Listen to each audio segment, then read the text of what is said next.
about your son and his music, but it's impossible to be in Santa Monica and just smell the air and look around and not think of first responders and not be touched by what's happened here. I lived here for 37 years. Yeah.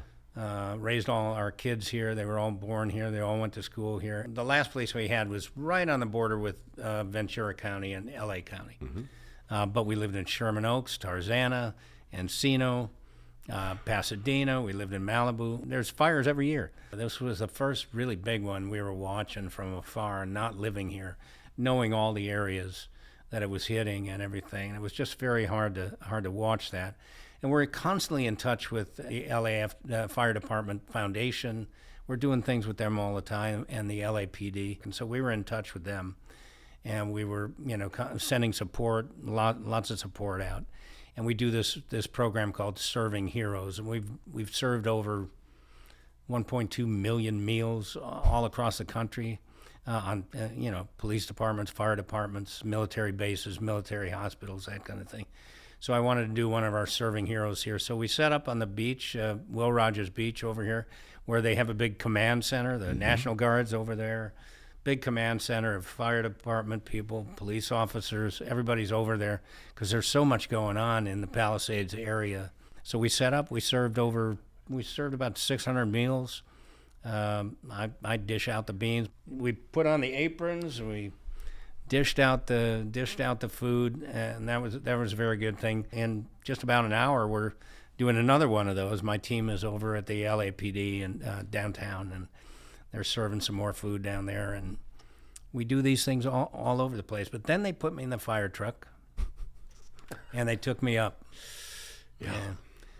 So they took me up to see what was going on, and I don't know if have you been up there? Have you been through there, Mike? It's just hard to fathom, What do you reckon is more nourishing?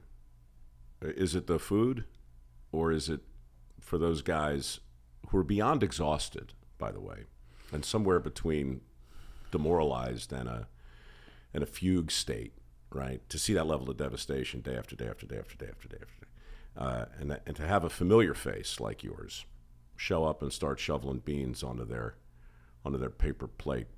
What matters more, you think? For me, that particular program at the foundation has always been more about the message than the meal, because you can get food. I mean, they're going to get fed and they're going to have food, but we show up and to me, it's more about the message of remembrance and appreciation and gratitude, and that we don't forget what they're going through, and that we take these types of incidents seriously, and we understand what they're going through, what their families are going through, and how difficult that can be, and showing up and delivering that message.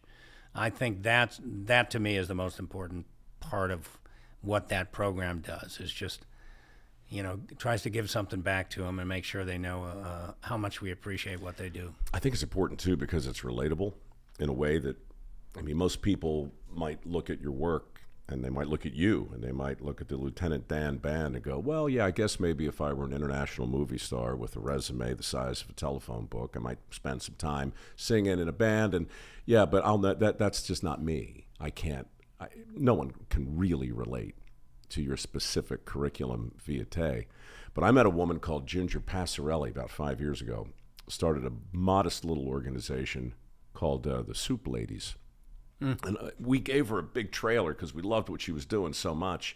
But she and her team of women, they were there in Vegas after the shooting.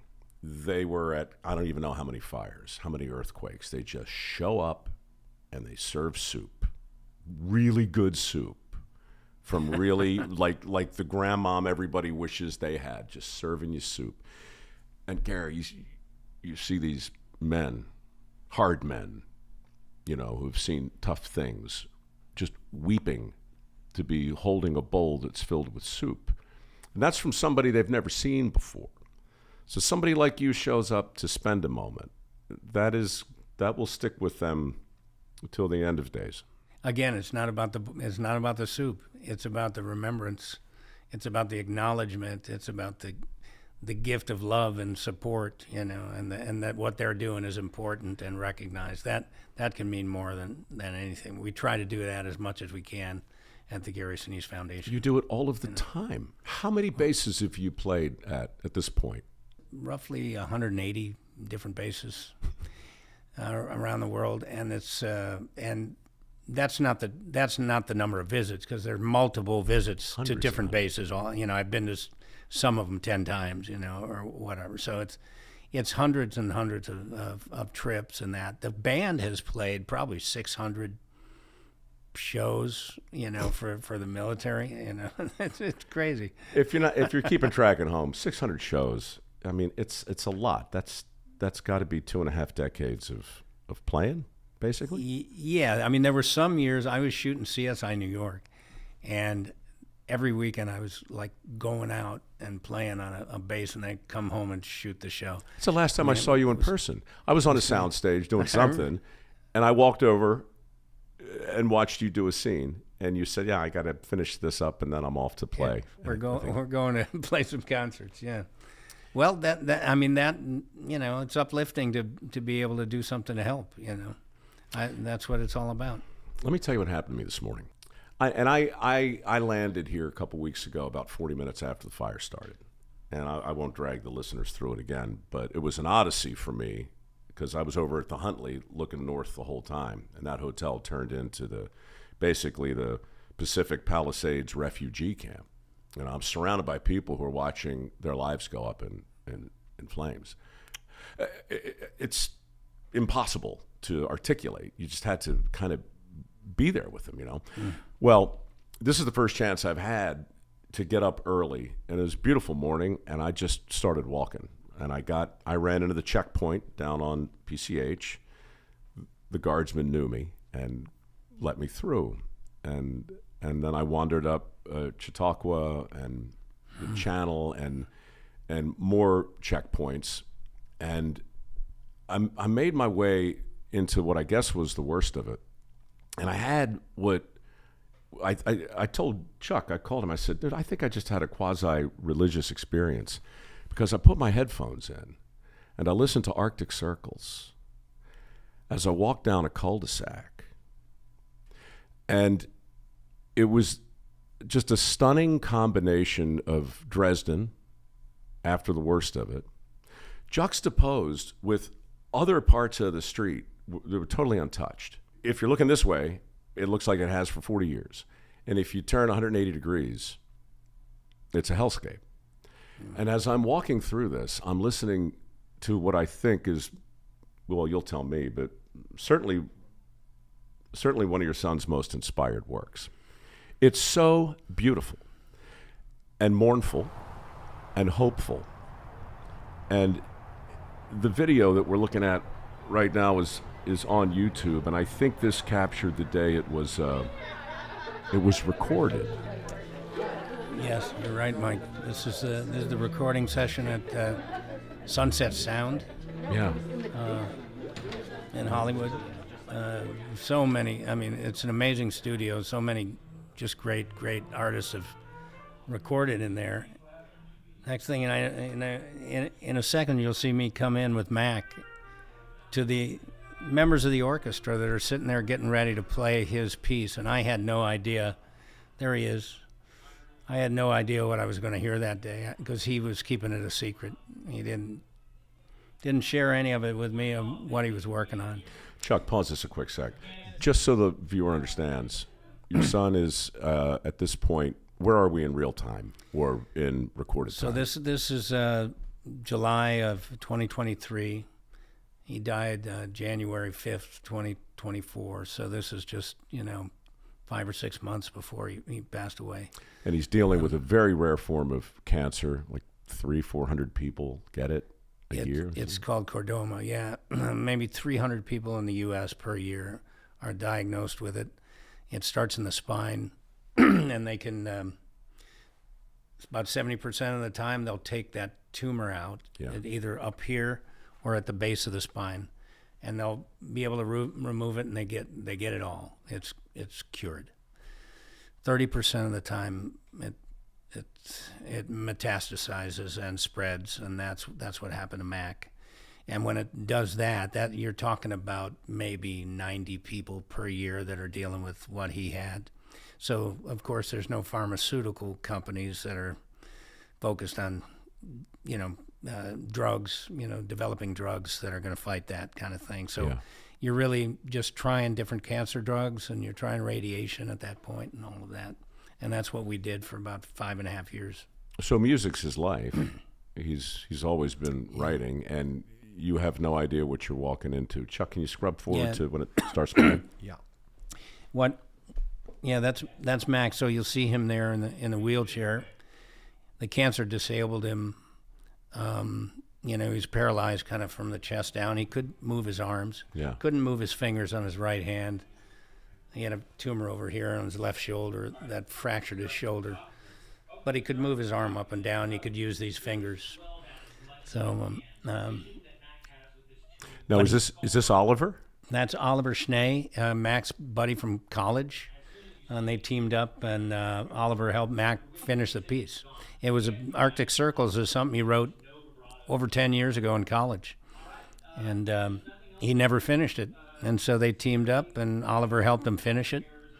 And they went to work on it, and we're in the studio July 17th, 2023.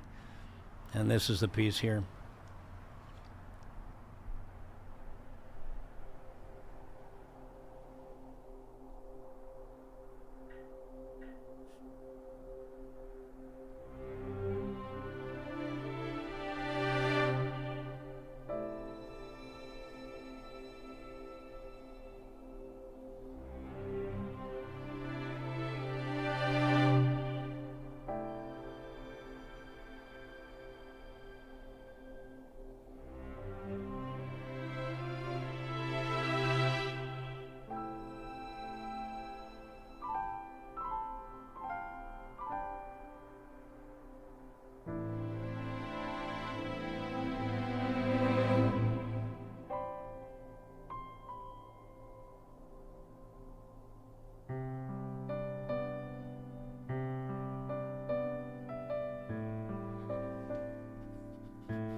I think maybe the sensible thing to do is encourage people to go and really just take 5 minutes and let it wash over you. I'm not even sure what to ask you about primarily, because the music itself speaks for itself. But in this video, we're seeing a dad watch his son's work brought to life in front of him for the first time. Gary, it's impossibly cinematic, and it's impossibly poignant. Yeah, it's emotional. You're seeing me hear this for the first time. He was quietly working on it with his buddy, and then we were in the studio all of a sudden, and I'm listening to this magnificent piece, and this is something my son wrote, in college, and it's coming to life all of a sudden, and it led to an entire album of music that he wanted to do that he was able to finish before he died. And that's where the album Resurrection and Revival comes from. Okay. And this is on his YouTube channel, Max Sinise YouTube.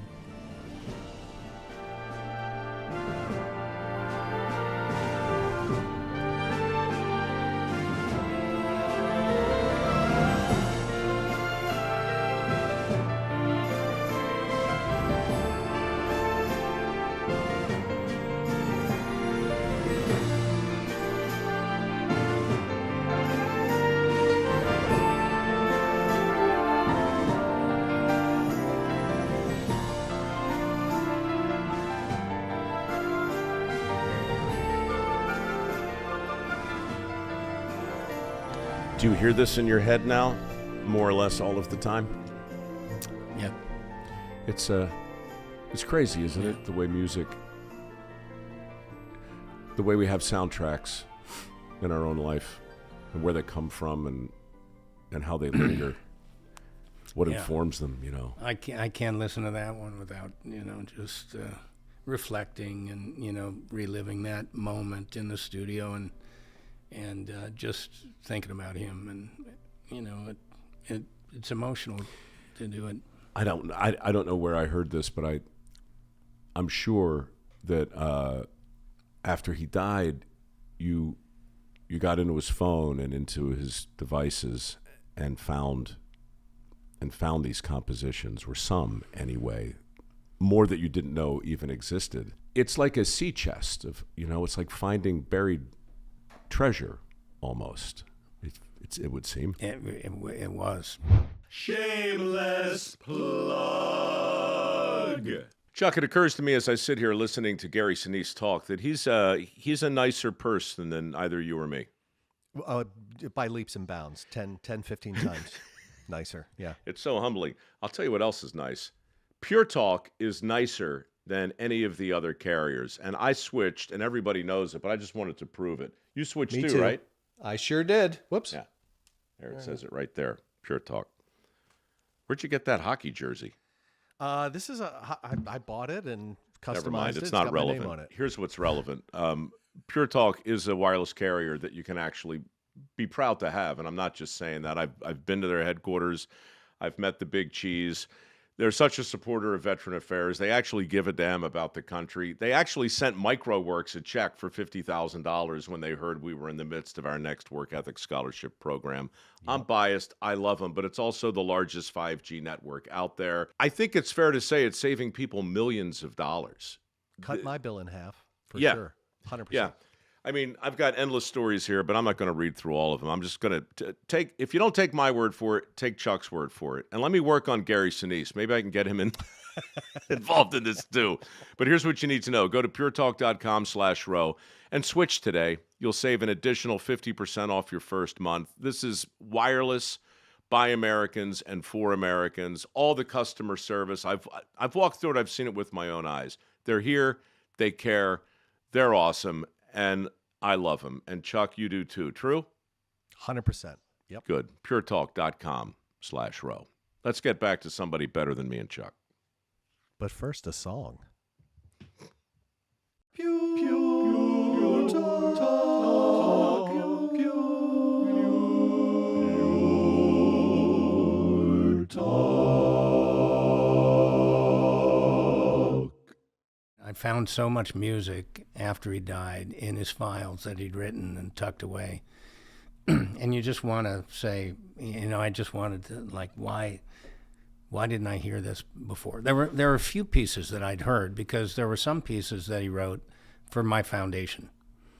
But then there were all these other compositions that he wrote, and charts as well. Not things, I found things that were recorded that he wrote on his computer. He would do this for the foundation. We couldn't afford to have a big orchestra record the music for some of our videos, but I wanted him to write the music for some of the videos that we made.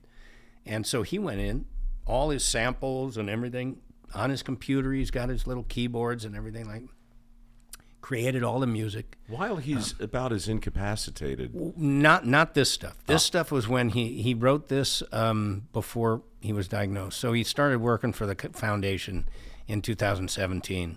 And one of the things he was doing was writing some of these, some music for some of the videos that we made. So I found those pieces, and I was familiar with some of those. But then I found other things that he'd written for the foundation that I'd never heard before.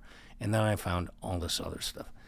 And then I found charts, charts he'd written of things that never got recorded, that he was hoping to record someday and stuff.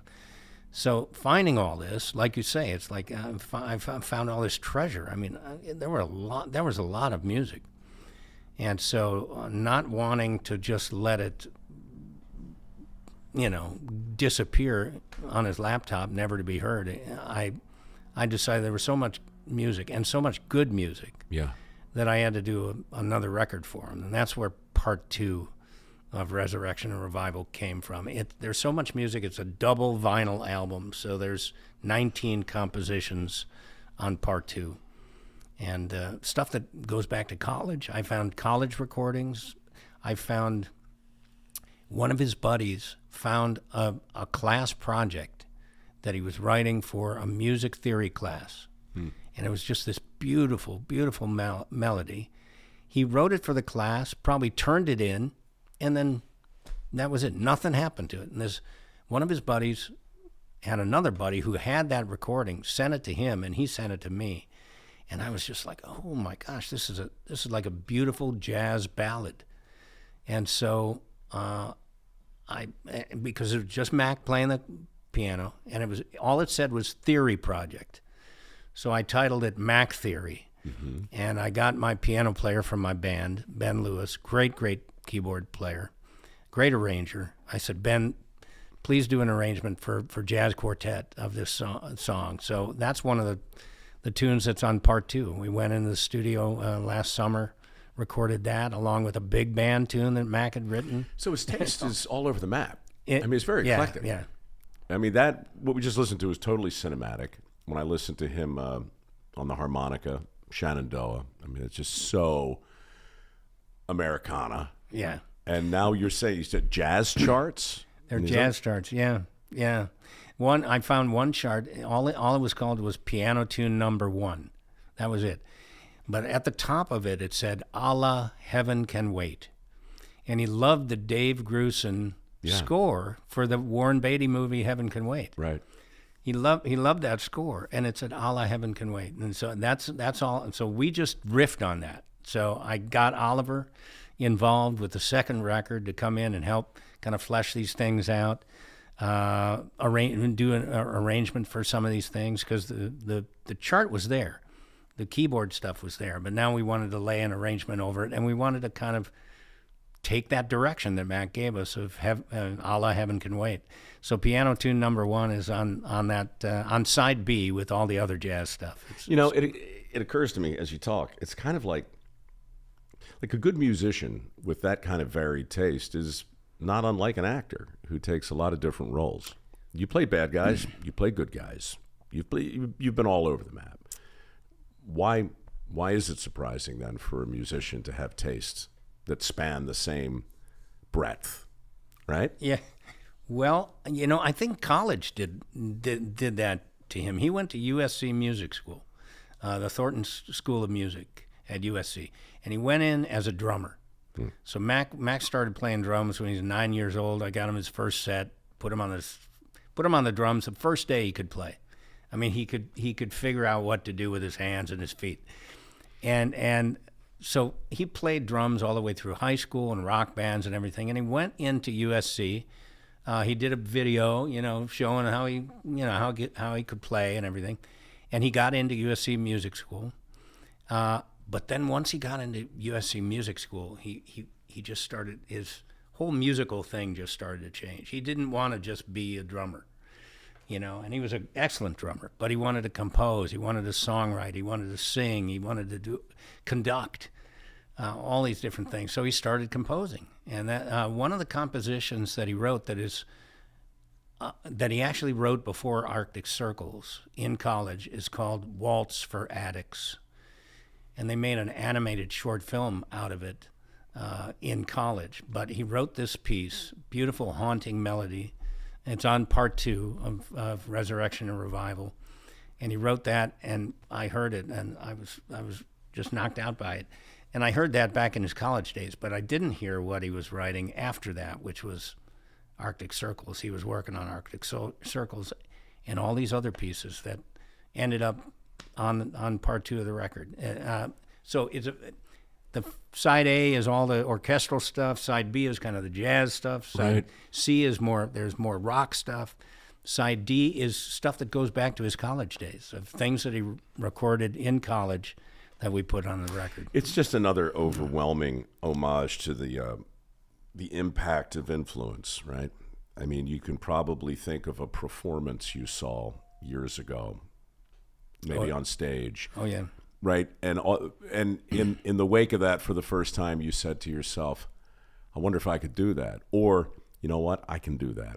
Or I never thought about doing it like that. Maybe I should.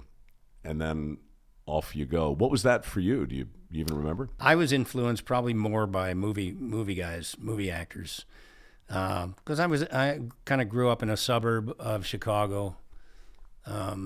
It's called Highland Park. It's about 25, 30 miles north of Chicago. And we had a great theater department there, and I loved doing theater and everything, but I would only rarely see a play somewhere because you had to go downtown to see the show or something like that. But you could see movies every day if you wanted.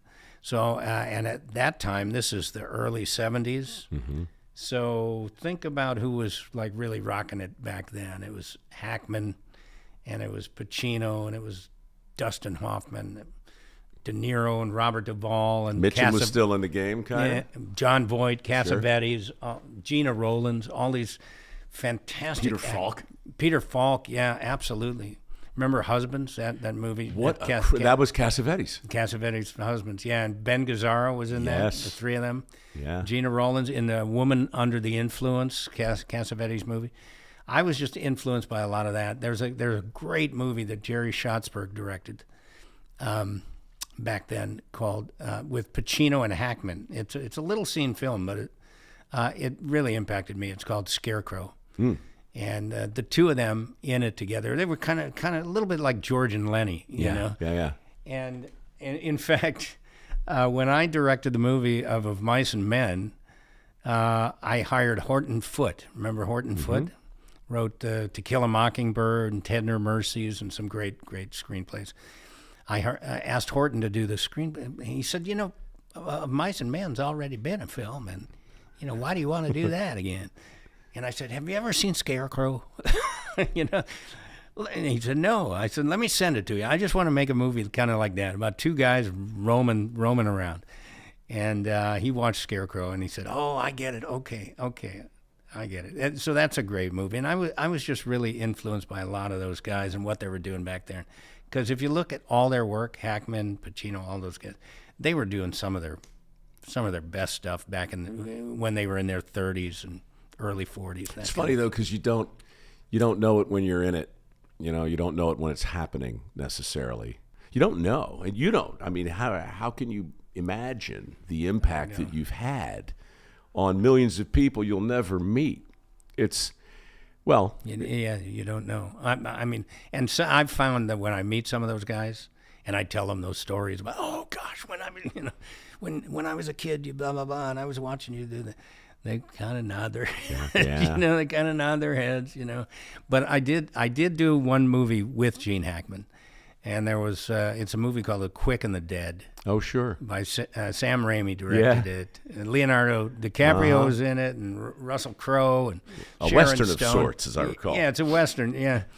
And I had one little part. I played in a flashback where I was Sharon Stone's dad, and Gene Hackman's the evil sheriff, you know. Yeah. And I got to spend 2 days with Hackman on the set. And it was just a little bit later, I was doing One Flew Over the Cuckoo's Nest on stage in Chicago, and then we moved it to Broadway. And I think it was Esquire magazine or something asked a group of character actors like William H. Macy and me and some other people, who was your sort of guy that you looked to when you were younger and everything like that. So I picked Gene Hackman, and they said, well, we're going to set up a photo shoot and do a little interview with you two guys. And so I spent another day with Gene Hackman in Chicago. When I was shooting my show, he came to do the photo shoot. Yeah. And then he came to the show that night. So I got to spend a little bit of time with Gene Hackman, and he was always very, very nice when I would talk to him about his old stuff and everything, you know. The Conversation, remember The Conversation? I mean, there's so many great things. French Connection. Yeah, French Connection. So much good stuff. And Nicholson was another one, you know. I watched all his stuff. And, you know, I look back, at what they were doing back then and how they inspired a whole generation of young actors like me. And, you know, you mentioned now there's younger actors that are, you know, maybe wondering, maybe saw me on stage or something like that. Occasionally, I'll see somebody like that. Well, you think of, who have we had on this podcast? Scott Mann, right? Yeah. Sure. So here's Scott Mann. Didn't I hook you guys up with Scott? You hooked us up, man. Yeah, you did. And then he's a good man. Scott Mann's a good man. He's been on twice. He's been on twice. And the second time, he was sitting right where you're sitting, and the son of a gun really put the arm on me and talked me in, like bullied me into writing the foreword for his book, which I did. I was happy to do. And really, I blame you. This is all your fault. You did it. You wound up going to his play. You saw a thing. You encouraged him in a way that changed his life. It just changed his life. And you didn't really do it through acting or through music. You did it by showing up, like you did yesterday for the firefighters. You're at a point in your life, Gary, and it's really the thing that I'm most interested in talking to you about is just the power of showing up and what you can do with your presence. You don't have to really say anything. What a privilege, responsibility, burden, blessing. What is it to walk around knowing that people are... I'm not just blowing sunshine. I mean this. For me, when I got really lucky years ago and Dirty Jobs became a thing, I knew I ought to do something outside of the show and myself. And you're the benchmark. You're anybody who's ever had any level of celebrity or good fortune who feels like they would like to give something back has to look at you. You have to know that, this reality of you just showing up again and again, 600 concerts, 180 bases, slopping beans onto cardboard plates early in the morning just because. You don't get paid to do Lieutenant Dan. In fact, you pay your band out of your own pocket. And I'm saying that because you won't. Well, it's just a hell of a thing to watch. It makes me feel good to share the species with you. Thank you, Mike. There's so many things that have happened over the years that kind of motivated all the service work and whatnot. Got involved with Vietnam veterans in the 80s and really started supporting them. Having Vietnam veterans on my wife's side of the family and feeling, very badly for what happened to them when they came home. And then after I played Lieutenant Dan in Forrest Gump, I was approached by the DAV, Disabled American Veterans. They've been on here too, by the way. Yeah. Dan Clare. Yeah. Dan, yeah. Yeah, Danny Clare, yeah. Terrific. Good pal. They approached me, in '94, and I started supporting them back then. I do their convention every year, and my band plays, all that, for years now, and everything. And, that led me to kind of dealing with our wounded a lot more because of the DAV. And then September 11th, of course, was a turning point for me. And in fact, in my book, Grateful American, that's the chapter. It's the turning point chapter, which is, it was like the 80s and 90s were seeds being planted for what would kind of grow out of that. And September 11th really was a catalyst for a lot more stuff. So I just started volunteering. And then I could see, the impact, like you say. Showing up makes a difference. Going to the war zones and shaking hands and doing all that stuff, it can make a difference. And I could see that was the case. So it just made me want to kind of go do it again and then go do it again. And all of that turned into just a lot of support for a lot of other military and veteran and first responder nonprofits. And then it was just clear, like, I'm in this game now. It's the best thing I could do. You is must start be my this own tall to family. get on the ride, and you are. are. I'm not going anywhere. I'm going to keep at it. So starting the Gary Sinise Foundation was the next step, and now we're almost at our 15-year anniversary now. But now this other thing is happening, and there's a corollary to it. The philanthropy is over here, and everything you've done under, call it the umbrella of service, speaks for itself. But now, like many millions of other Americans, you're dealing with a level of grief that I think would cripple a lot of people. and you're doing it publicly, and you're sharing it, and you're sharing it through music, and that requires a measure of elegance and grace, really. That is something else I believe people, and I'm excited to have you on to talk about this, because I know people are listening who have, as Robert Frost said, been acquainted with the night. They know, and they're looking to you and the way you're remembering your son, and it's just ripe with hope. Thank you, Mike. A lot of what I've tried to do over the years, recognizing that a lot of our veterans and first responders are dealing with a lot of difficult things. They're containing their grief, they're containing their stress and all that stuff. They're keeping it in. They're not sharing it. They're imploding in ways. And so we go out there. We try. I want to hear what they have to say.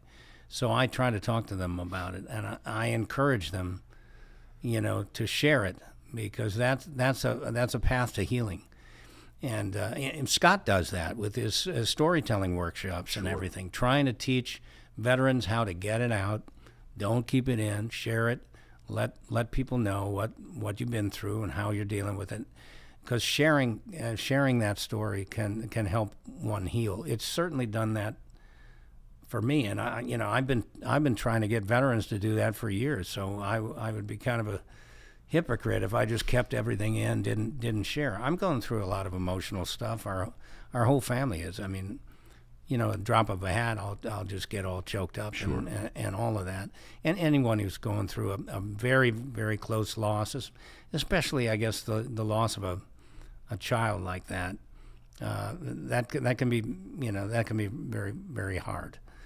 And so, as I've encouraged others to kind of don't keep that in, share it, share those things. We don't want people doing bad things to themselves because they didn't talk about what they were going through.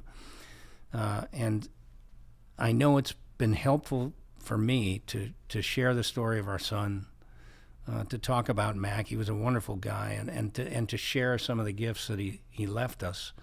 That has been super helpful for me. I mean, I'll tell you, after he died, finding that music on his iPad and his Dropbox file and his phone and all that stuff, just discovering this stuff, and I was just pouring through his phone, just text messages. I'm just looking for, and I found messages that he wrote. I found letters that he wrote to us and just tucked away for later.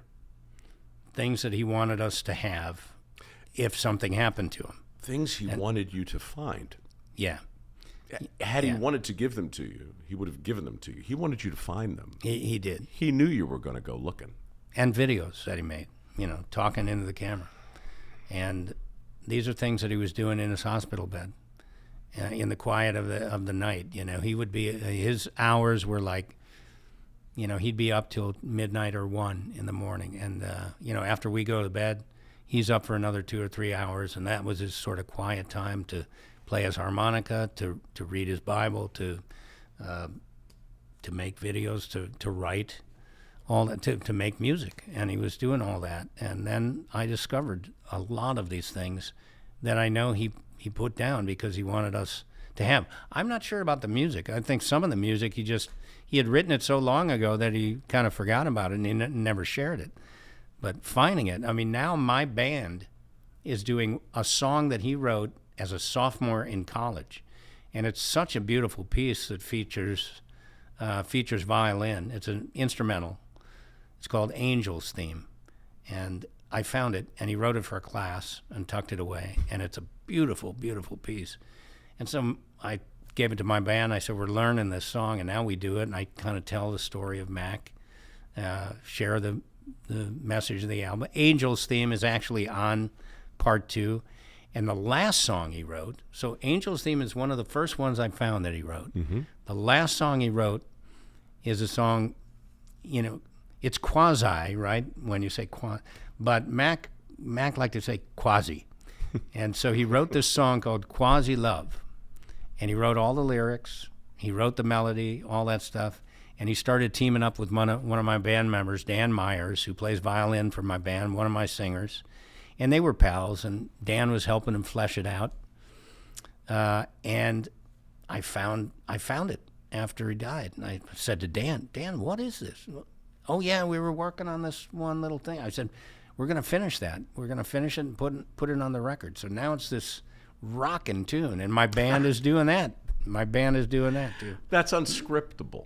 Yeah, it's amazing. We're doing the first song that I can remember Mac writing in college, and the last song he wrote, Quasi Love.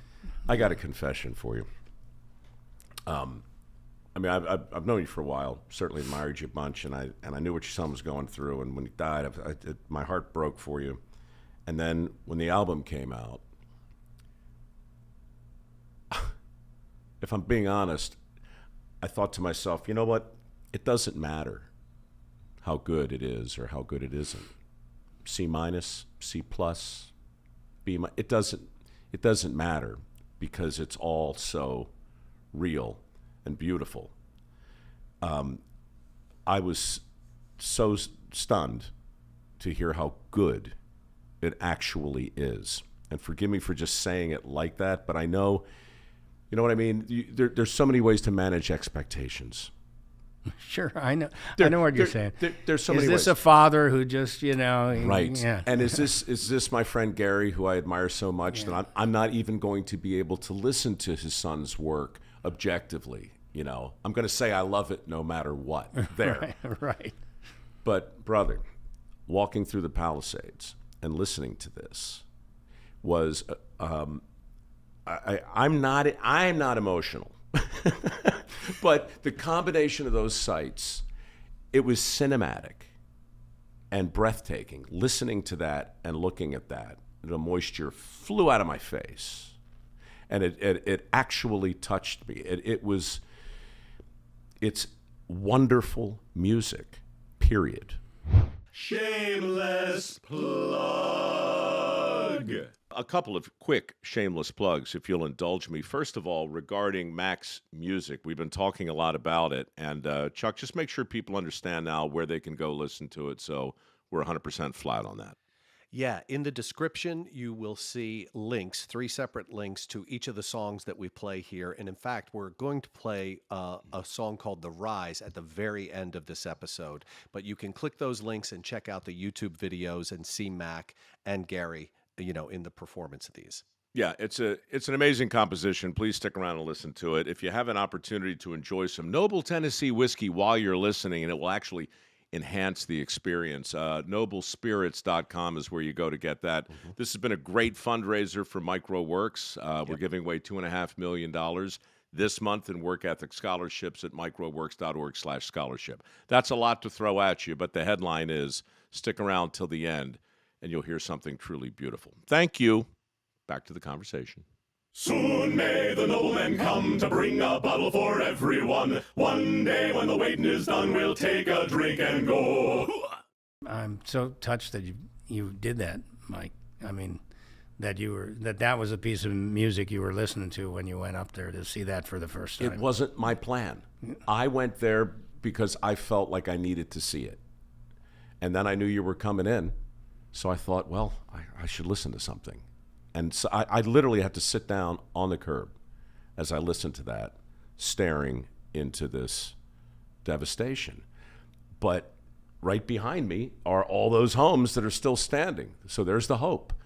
And it's like two sides of the same coin. And those are difficult ideas to articulate. That's why we have music.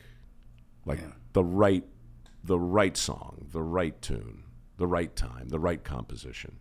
It can change your whole deal. Yeah, and stay with you forever. I mean, how many songs are they're just in your memory bank, And it takes you hear it, and you're right back at that moment where you first heard it. Think about the tunes you guys play, right? You're an audience band. You're a cover band. You play music that immediately transports people to probably the place first time they heard fill in the blank. You play what people want to hear. We do. It's a variety show. for sure. You know, I didn't start the band to be a songwriter or anything like that. I play bass with this band when we play, and the only time I play it is if I have to learn something that we're gonna do. So I don't pick up the bass. It's not something I do for a living. It's for the mission. It's to see the faces of the people kind of light up and have a good time. And so we play nothing but hits. And it's a killer show. I mean, there's really a lot of great songs. The band is really, really great. And we played now, gosh, the first military base we played on at was Great Lakes Naval Base in North Chicago. November 2003. 2004, we went on our first USO tour, and I've done like 100 USO tours or something like that since then. But that was our first. We went to Diego Garcia, way down in the middle of the Indian Ocean. It's hard to get to. And then we went over to Singapore. We did a show at the Navy base there, and then we went to Korea for 3 shows. And that was our first overseas tour. Now we've done, like I said, I mean, hundreds of shows, many trips. We're going on a 3-show trip, and we get to play Mac's songs. I mean, we're playing both those songs. It's incredible. I wonder who's getting more out of this, you or the audience. Well, I get a lot out of it because it's part of the mission. You know, I'm not like taking jobs at, you know, club jobs or stuff like that. The band is there for the mission of supporting the men and women who serve our country. And so I do fundraisers with it. You know, I go to military bases, military hospitals, all that kind of stuff. And I get a lot out of that, just seeing what joy can bring. And I love playing, and it's my release these days. It's the way I kind of relax and well, there's no better word to put after mission than accomplished. And you've been accomplishing the mission. Every time you do it, you just put another bow on it. I want to ask you something I wonder if anybody's asked you before. Oliver Schnee. And, you know, his name pops up a lot in sometimes kind of a tertiary way, but it just, when you mentioned him before, it just made me think about the importance and the power of friendship, and a friend who reaches back over a few years to, you know, reconnect the dots in some way. Tell me about Oliver and his relationship with your son. I think there was kind of a God thing going on in 2023, because Mac, in February of 23, he said to me, and as much as you don't want to admit it, I could see that Mac was not getting better, right? I mean, we tried 25 different drugs. He'd had multiple surgeries. He was paralyzed from the chest down. You could see tumors on his nose, on his chest and everything. They're not getting smaller. You know, we're trying a drug. The doctor asked me, how are those visuals? Does it look smaller? No, it doesn't. So we could see, and and Mac was very realistic, you know, and very practical, and very kind of accepting. He was just an amazing, gracious, kind of courage under fire kind of guy, and you never heard him complaining about what was going on. If he was in pain, then we, you know, that was the hard time, or feeling sick from treatment or something like that.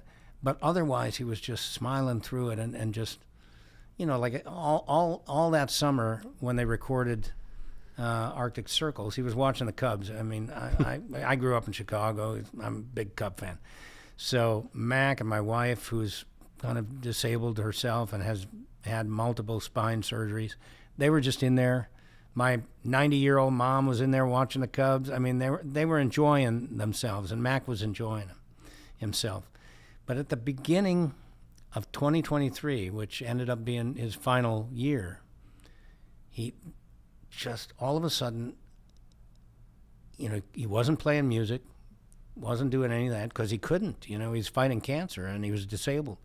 He said, Dad, there's a piece of music that I wrote in college, and I think I'd like to finish it. Do you think Dan, my buddy from my band, would help me flesh it out?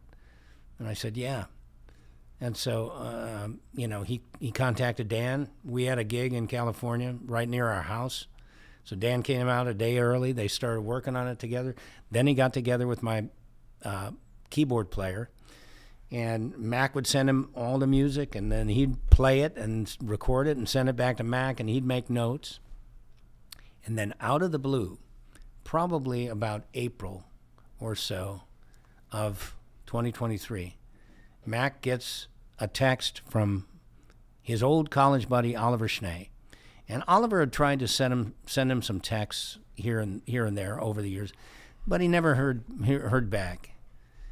But this time Mac wrote back to him, and Oliver said, "Great, let's get together." They were buddies in college. They went to Disneyland, and they did all kinds of stuff together.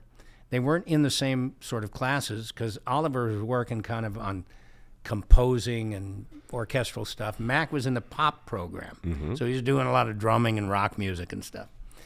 But Mac was always very eager to visit other things. And so him and Oliver really hit it off. And so they reconnected, and Oliver said, "Great, why don't we meet at this restaurant?" And Mac said, "Well, I guess you don't know. I can't walk, and I'm kind of confined. Can you come over here to the house?" So Oliver came over. They reconnected and everything. Oliver said, "What about music? Tell me what you're doing." He said, and Max said, "Well, actually, there's a piece I wrote in college that I'm trying to flesh out again."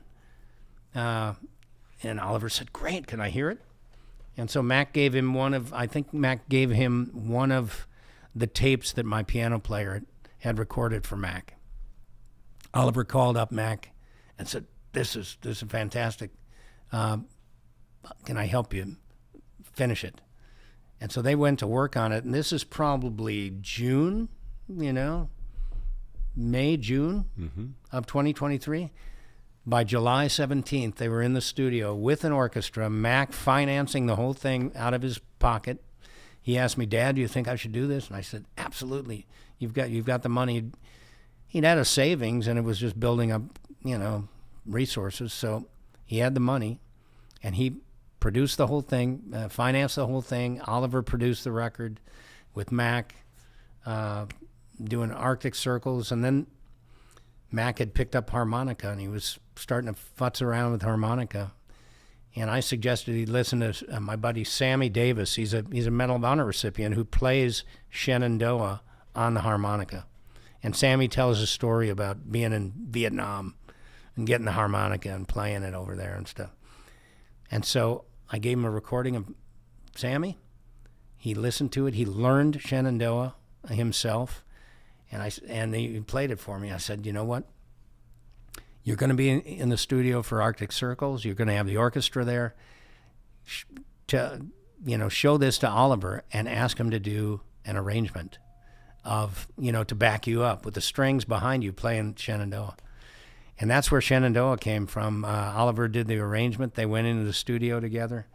And Mac, they loved it so much. Mac said, "You know what? I want to do a whole album. I've got all these other ideas. I've got some more original things. I want to play harmonica on some things." So on Resurrection, and that's where Resurrection and Revival comes from. One of the things that Mac was doing at the foundation was kind of refurbishing things that were in my archive, taking old pictures and making them new again and everything. So on the cover of Resurrection and Revival, you'll see my grandfather, Mac's great-grandfather. There were a series of old black and white photographs from World War I. So he decided to take old things and kind of make them new again. So you'll hear him playing harmonica on Amazing Grace. Mm-hmm. You'll hear him playing harmonica on an old Irish song called Tura Lura Lura. Yeah. So that was a song that his mother sang to him when he was a little kid. She used to sing that and another one called Red River Valley, the old Red River Valley. So Mac learned harmonica to all those songs. Oliver did arrangements for all of them. They went back into the studio and did all that. We had a wonderful day with my band at this. Okay. Which one is this? Shenandoah. Oh, Shenandoah, yeah. Oh, yeah. So this is a beautiful, beautiful piece. Who gave him the harmonica? His mom suggested he get it because he couldn't play drums, and she said, you can hold a harmonica and lay in his bed and play it. So he learned how to do that. Is there a simpler instrument with a more mournful sound? Yeah, I don't know. Probably not.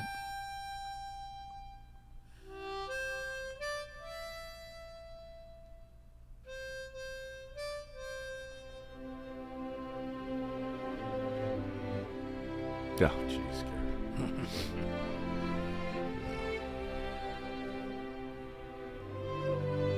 That's Oliver's at the mixing board. That's Bill Schnee. He's a very, very well known, highly regarded, highly respected mixer, sound mixer, and producer.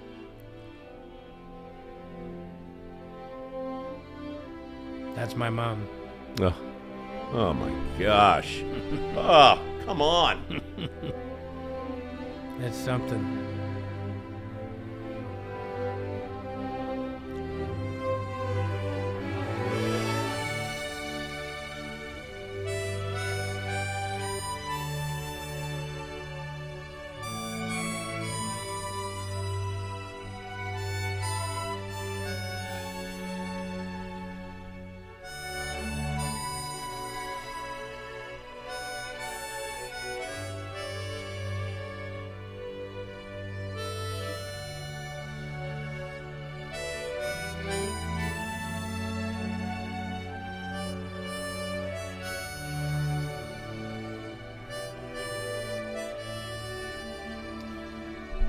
Stephen Foster? Who wrote that? Who wrote the original? Do we know? Shenandoah. Might have been Foster. It's impossibly haunting and beautiful and poignant and all of it. And I guess maybe, maybe you're missing an R. Maybe it's resurrection, revival. There's certainly reverence in it. There's certainly reverence. And, I'm thinking of Oliver still, man. The guy revived a friendship out of the blue, not knowing the deal your son had drawn. Just reaches out. Hey, man, imagine reaching out just casually to see what's up and learning that this guy you haven't talked to in nearly a decade is in a chair and then dropping what you're doing and coming to see him. Showing up. Oliver showed up, man. Well, they were pals. They just hadn't seen each other for quite a while. Oliver was aware that Mac was going through a cancer thing, but not to the extent that it had disabled Mac the way it had. So that was news. And then I think that's why I say there's a God thing here, because, the timing, had Oliver, waited another 5 months to reach out or something like that, this whole project would have not happened. But the timing was amazing because Mac had just started to get back into this piece of music. And then out of the blue, his old buddy contacted him, and it was just a beautiful, beautiful thing. And the days in the studios were just wonderful. And the days that Mac was in the studios, you can see him just really, he's in his element again. He's back doing his music, and he's seeing some of these orchestral pieces come to life, in a way that he'd envisioned maybe years ago, but never had fully realized until that moment. Maybe you're not a movie star. Maybe you're not a musician. Maybe you don't have a podcast. Maybe you don't pop up on the TV, but I bet you remember somebody from the old days who you were close to, you haven't talked to in a while. Give them a call. send them a text. See what's up. See where it leads. See what happens when you show up. You never know. Yeah. Well, from a guy who's been showing up his whole life, man, I'm so glad you came by and spent some time. I'm impressed as always, and just grateful to have found your boy's music. Last question. What's the most important thing you learned from him? Don't take those precious moments for granted, you know. And we all do, because we're just living our lives and going through, and then next thing you know, you realize you can't talk to somebody anymore. You know, I remember those final days in the hospital. I spent many hours with Mac in the hospital, sleeping on the chair next to him. And, you know, we had to take him to the... Can I tell one story about that final week? We had there were some videos from the record. Those videos were done that you just showed. Those were done at Sunset Sound in Hollywood. But then we moved to Nashville in September of 2023, and Mac was back in the studio with Oliver and my band and an orchestra back in November of 2023, doing the other music, you know, as I mentioned, Red River Valley and some Amazing Grace. Mm-hmm. Some other originals, one called Cloud Surfing, another one called Penguin Dance. Mm-hmm. Those are all on the first record. We're back in the studio, and in December, toward the end of December, the videos from those sessions, the November sessions, were all ready. And so I think it was November 28th, or December 28th, right after Christmas. Oliver and his mom and dad came over, some of the other people that had worked on the record, and we had a viewing party where we had food, and we brought Mac out. He was going through some pain. He was starting to struggle a bit more. But we all watched the new videos. This is on December 28th. On December 30th, I had to call the ambulance. So he saw all the music. The music is going to press. Now we're going to make the vinyls. Max said, let's make 100 vinyls, Dad, and if we ever sell any, the proceeds can go to the foundation.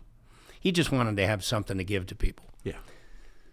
And he goes in the hospital December 30th. I'm in the hospital with him. I'm staying with him. Things were getting harder. And then all of a sudden, I couldn't talk to him.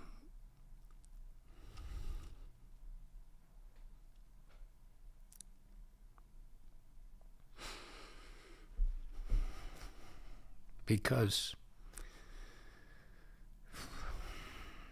he wasn't able to talk anymore. He was, you know, he was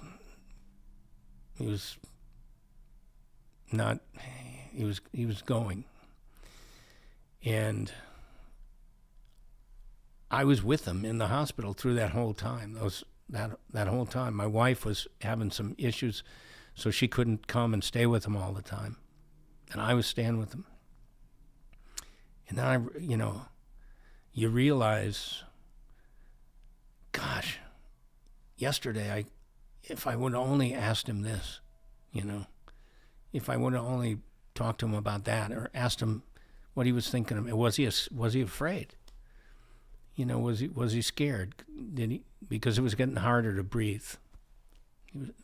So they put a BiPAP mask on him. That shoots air into his lungs because he wasn't able to get his air, and it's getting harder. And now all of a sudden he can't talk.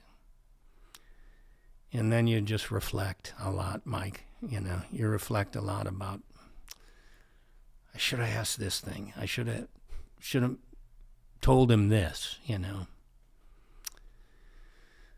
And so you kind of have those moments of reflection and a little bit of regret, but you also learn a bit.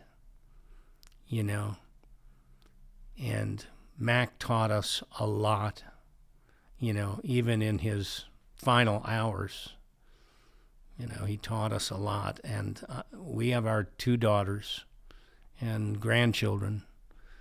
And I look at them and just hold them tighter and, you know, love them more and think about what can I do for them.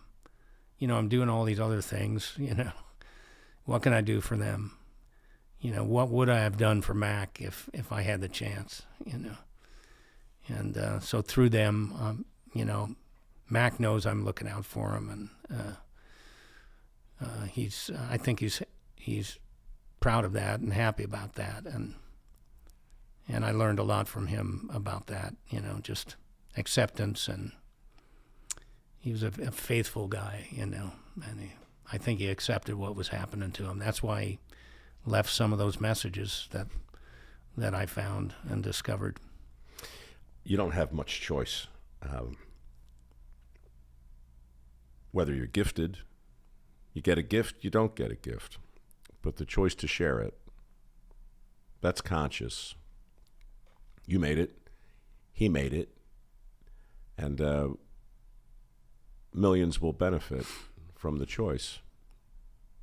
I hope so, Mike. You know, I hope more people go and listen to this music and support the foundation and all of that. He wanted that, and he would be getting such a kick out of the fact that his old man had this project after he was gone, and I poured myself into it.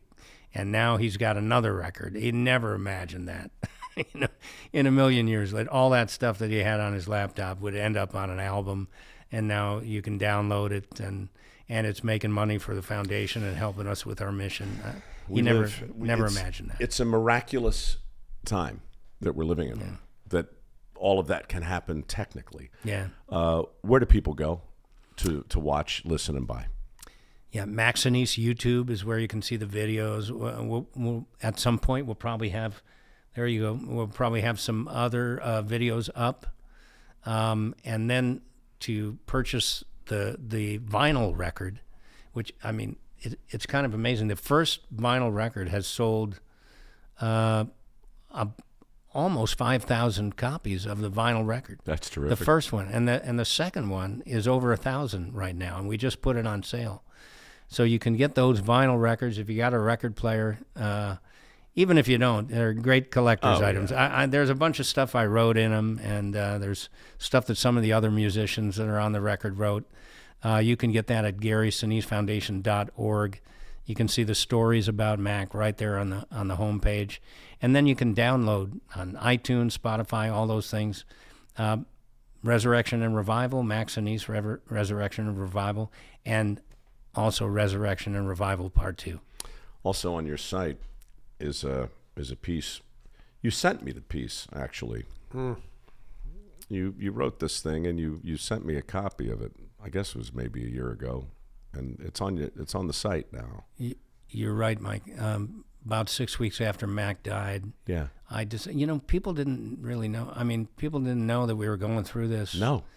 We didn't talk about it publicly or anything. It was only family, friends, close associates that really knew what we were dealing with the past 6 years.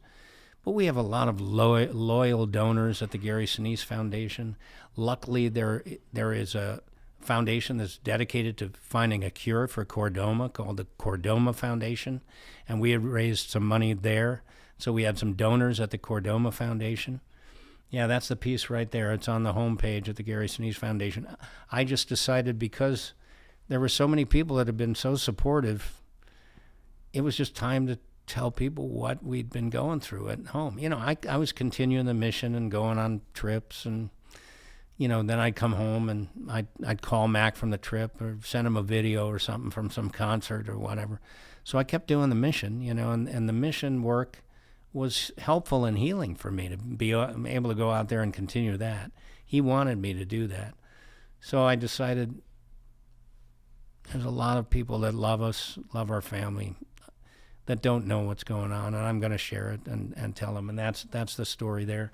And that's one of the campaigns that we started at the Chordoma Foundation website. And we started that particular campaign, Mike, and it wasn't a public campaign. I didn't go out there and say, hey, everybody go there. But it was for the people that knew about what we were going through. Sure. And we're asking, how can we help? What can we do? So at that website, you can go there and you can donate, but you can also, people left really supportive messages throughout our fight. And that was equally as important as the donations. Sure. And then at the end of that story, if you scroll down, Chuck, a little bit more, that's my wife there. That's my wife on the right. That's his two sisters there, Ella and Sophie. But if you go down, you'll see these are messages